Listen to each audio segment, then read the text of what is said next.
क्या होगा अगर रावण, डार्कसाइड और थॉर के बीच में फाइट हो जाए तो कौन जीतेगा? और इन तीनों में से सबसे पावरफुल कैरेक्टर कौन है? डीसी का most powerful super villain dark side, Asgard का गॉड ऑफ थंडर थॉर या लंकापति दशानन रावण? तो ये वीडियो बहुत ही इंटरेस्टिंग होने वाली है, इसलिए इसे बिल्कुल भी स्किप मत करना और एंड तक जरूर देखना ताकि तुम कुछ भी मिस ना करो। तो सबसे पहले बात करते हैं रावण वर्सेस डार्कसाइड की और जानने की कोशिश करते हैं कि इन दोनों में से ज्यादा पावरफुल कौन है। बात करें रावण की तो रावण महादेव का सबसे बड़ा भक्त और अपने टाइम का सबसे इंटेलिजेंट राजा था, जिसे 6 शास्त्र और चारों वेद पूरी तरह से याद थे। रावण महान ऋषि विशर्वा और राक्षसों की रानी कैकेयी का बेटा था, इसलिए वो ब्राह्मण और असुर दोनों था और इसीलिए उसमें उसकी माँ की तरफ से राक्षसीय गुण और शक्तियां और उसके पिता की तरफ से तेज दिमाग पहले से था, जिसके बाद उसने बहुत ज्यादा मेहनत और कठोर तपस्या करके इतनी शक्तियों और सिद्धियों को प्राप्त कर लिया था कि वो तीनों लोकों में सबसे शक्तिशाली बन चुका था। रावण ने एक बार कठोर तपस्या के दौरान ब्रह्मदेव को अपने 10 सिर चढ़ाए थे,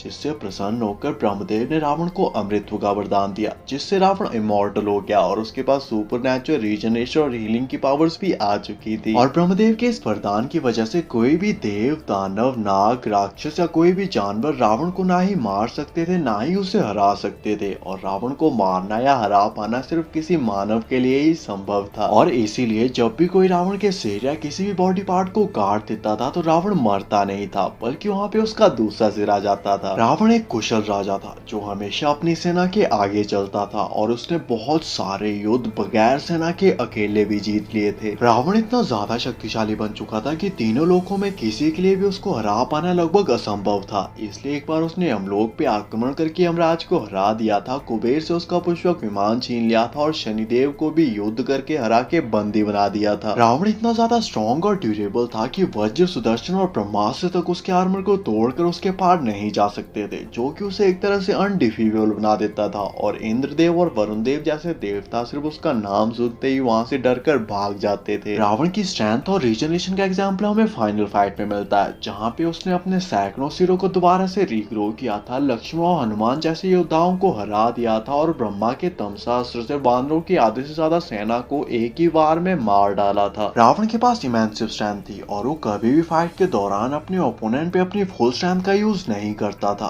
क्योंकि उसे हमेशा डर लगा रहता था कि वो सब कुछ डिस्ट्रॉय कर देगा। साथ ही उसके पास Superman strength, speed, stamina, durability और फ्लाई की भी पावर्स थी, जो कि एक ट्रेन्ड वॉरियर था और वो हर तरह के कॉम्बैट और वेपन्स को यूज करना जानता था। रावण डॉक्टर स्ट्रेंज की तरह अपने ओपोनेंट की मूव्स को प्रेडिक्ट कर सकता था, अपने बहुत सारे क्लोन्स बना सकता था और एंटमैन की तरह अपने साइज को छोटा बड़ा भी कर सकता था। और उसकी हर एक वेपन सुपर डिस्ट्रक्टिव और मैजिकल होती थी, जो कि अर्थ या किसी भी प्लेनेट को एक ही अटैक में डिस्ट्रॉय कर सकता था। तो ये थी रावण की पावर्स, और रावण की पावर्स को अच्छे से जान लेने के बाद अब बात कर लेते हैं डार्कसाइड की और जानने की कोशिश करते हैं कि आखिर ये डार्कसाइड कितना पावरफुल है। तो बात करें डार्कसाइड की तो डार्कसाइड डीसी का मेन विलन है, वो भी पिछले कई सालों से, जो कि अर्थ को कॉन्कर करना चाहता है क्योंकि अर्थ पर एंटी मैटर है। बात करें पावर्स की तो डार्कसाइड के पास सुपरमैन स्ट्रेंथ, स्टैमिना, ड्यूरेबिलिटी और इमॉर्टैलिटी ऐसी पावर्स है। मतलब वो फाइट के दौरान तो मर सकता है पर एजिंग के थ्रू बूढ़ा होकर कभी नहीं मर सकता। इसके अलावा डार्कसाइड जीनियस लेवल इंटेलिजेंट और क्लोज फाइट का मास्टर है, जो कि अपने आसपास की चीजों को बगैर हाथ लगाए मूव कर सकता है और मैटर और एनर्जी को कुछ हद तक मैनिपुलेट भी कर सकता है। डार्कसाइड की सबसे डेंजरस और सबसे पावरफुल वेपन है उसकी आंखों से निकलने वाली ओमेगा बीम्स, जो कि किसी के भी थ्रू जाकर उसे मार सकती हैं, सुपरमैन और बैटमैन को छोड़कर। पर डार्कसाइड के पास ज्यादा फाइटिंग एक्सपीरियंस नहीं है। वैसे उसने लड़ाइयां तो बहुत लड़ी हैं, पर ज्यादातर टाइम वो सिर्फ स्ट्रैटेजीज अपनाता है और किसी और को फाइट करने के लिए भेज देता है। और कभी किसी सिनेरियो में अगर उसे फाइट करने के लिए जाना भी पड़े तो वो सिर्फ मेन कैरेक्टर्स के साथ ही फाइट लेता है। बाकी आप डार्कसाइड की पावर, स्ट्रेंथ और टेरर का आइडिया इसी बात से लगा सकते हो कि गॉड्स, एटलांटियंस और ह्यूमन को इकट्ठा होना पड़ा था, तब जाकर वो बहुत ही मुश्किल से डार्कसाइड को हरा पाए थे।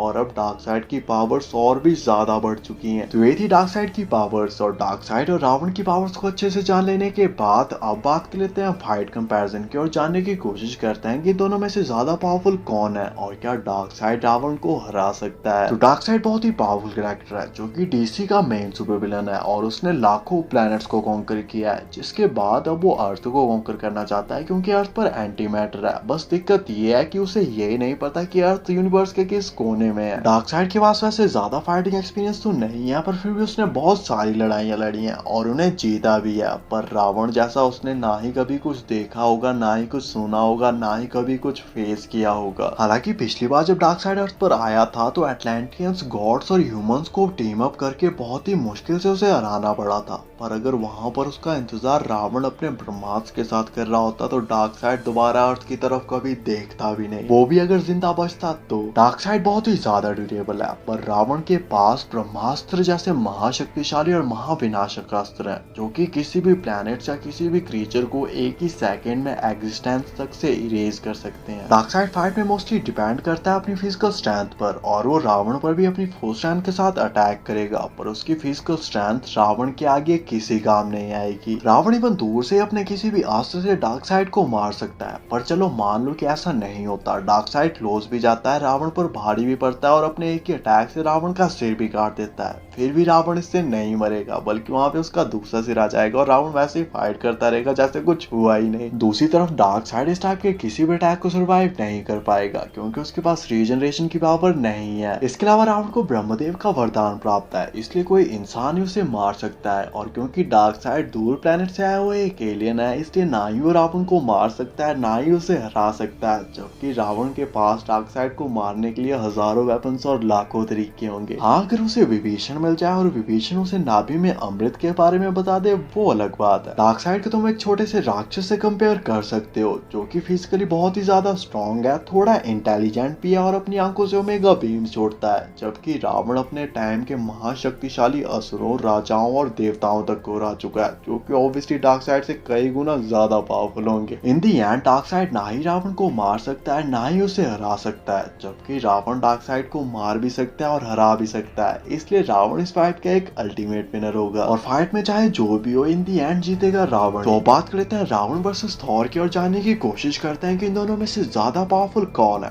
बात करें थॉर की, गॉड ऑफ थंडर थॉर एक एस्गार्डियन गॉड है जो कि ओडिन का बेटा है और पूरे नॉर्थ का प्रोटेक्टर है। क्योंकि थॉर एक गॉड है, इसलिए उसके पास सभी गॉडली सुपर पावर्स है। बात करें कुछ बेसिक पावर्स की, थॉर के पास godly strength, speed, stamina, durability और सुपर हीलिंग जैसी पावर्स है, पर वो अपने किसी भी पार्ट को रीजनरेट नहीं कर सकता। थॉर एक गॉड है, इसलिए उसकी एज बहुत स्लोली बढ़ती है, इसलिए वो पिछले हजारों सालों से जिंदा है और अगले हजारों सालों तक जिंदा रहेगा, और एज के साथ उसकी पावर्स और भी बढ़ रही है। थॉर गॉड ऑफ थंडर है, इसलिए उसके पास थंडर से रिलेटेड पावर्स है, जिसमें वो वेदर को कंट्रोल कर सकता है और बहुत ही पावरफुल लाइटनिंग अटैक्स भी कर सकता है। थॉर के पास म्योनियर, स्टॉर्म ब्रेकर जैसी गॉडली वेपन्स भी हैं, जिससे वो प्लैनेट्स को सेकंड्स में ही डिस्ट्रॉय कर सकता है और इमॉर्टल बीइंग्स को भी किल कर सकता है। थॉर इतना ज्यादा ड्यूरेबल है कि बड़े से बड़ा एनर्जी ब्लास्ट और अटैक भी उसका कुछ नहीं बिगाड़ सकता, और वो न्यूट्रॉन स्टार की कॉन्सेंट्रेट एनर्जी बीम्स को भी सर्वाइव कर चुका है। और पावर्स के मामले में 6 इन्फिनिटी स्टोन्स की पावर्स को ब्रेक करके थैनोस का सीना चीर चुका है। तो ये थी थॉर की पावर्स, और इन दोनों की पावर्स को अच्छे से जान लेने के बाद अब बात कर लेते हैं फाइट कंपैरिजन की और जानने की कोशिश करते हैं कि इन दोनों में से ज्यादा पावरफुल कौन है और फाइट होने पर कौन जीतेगा। तो थॉर फिलहाल एमसीयू का स्ट्रॉन्गेस्ट एवेंजर है, जिसने हजारों लड़ाइयां लड़ी हैं, उन्हें जीता है, बहुत सारे सुपर विलन्स को हराया और न्यूट्रॉन स्टार की कॉन्सेंट्रेट एनर्जी बीम को भी सर्वाइव किया है। पर रावण जैसा कुछ भी उसने आज तक फेस नहीं किया होगा। थॉर के पास ऑलमोस्ट इंद्रदेव जैसी पावर्स है, पर इंद्रदेव थॉर से ज्यादा पावरफुल है, और ज्यादा पावरफुल होने के बावजूद भी इंद्रदेव रावण के सामने आने से भी डरता था। थॉर रावण पे लाइटनिंग अटैक करेगा, जिसका कुछ खास फायदा नहीं होगा। Hand to hand combat Ravana prefer नहीं करता और मोस्टली दूर से फाइट लेना पसंद करता है, इसलिए थॉर के पास उसका लास्ट ऑप्शन होगा उसका स्टॉर्म ब्रेकर, और थॉर अपनी फुल स्ट्रेंथ के साथ रावण पर स्टॉर्म ब्रेकर से अटैक करेगा। वैसे तो थॉर का स्टॉर्म ब्रेकर रावण के आगे कुछ भी नहीं है, पर मान लो थॉर अपनी फुल स्ट्रेंथ के साथ अटैक करता है और वो हिट कनेक्ट भी होती है, और वो थैनोस की तरह गलती नहीं करता और सीधे हेड पे एम करता है, और मान लो समहाउ इस अटैक से रावण का सिर काट भी देता है। फिर भी रावण इससे नहीं मरेगा, बल्कि रीजनरेट होकर वहां पर उसका दूसरा सिर आ जाएगा। जबकि दूसरी तरफ थॉर इस टाइप के किसी भी अटैक को सर्वाइव नहीं कर पाएगा, क्योंकि उसके पास फास्ट हीलिंग तो है, पर उसके पास रीजनरेशन की पावर नहीं है। इसके अलावा ब्रह्मदेव के वरदान की वजह से रावण को सिर्फ कोई इंसान ही मार सकता है, जबकि थॉर एक गॉड है, इसलिए चाहे थॉर कुछ भी कर ले, वो रावण को नहीं मार सकता। इन दी एंड थॉर ना ही रावण को हरा सकता है ना ही उसे मार सकता है, जबकि दूसरी तरफ रावण के पास थॉर को मारने के लिए हजारों वेपन्स और हजारों तरीके हैं, और तीनों लोग रावण से ऐसे ही नहीं डरते। फाइट के दौरान चाहे जो भी हो, पर रावण इस फाइट का एक अल्टीमेट विनर होगा, और थॉर ना ही रावण को हरा सकता है ना ही उसे मार सकता है, और थॉर के पास विभीषण भी नहीं जाएगा ये बताने के लिए कि उसकी नाभि में अमृत है। बाकी आपको ये वीडियो कैसी लगी, इस फाइट की और क्या पॉसिबिलिटी हो सकती है, और एमसीयू ऐसा कौन सा कैरेक्टर है जो रावण को हरा सकता है, कमेंट करके जरूर बताना। ऐसी अमेजिंग वीडियोस के लिए चैनल को सब्सक्राइब कर देना, एंड थैंक्स फॉर वॉचिंग।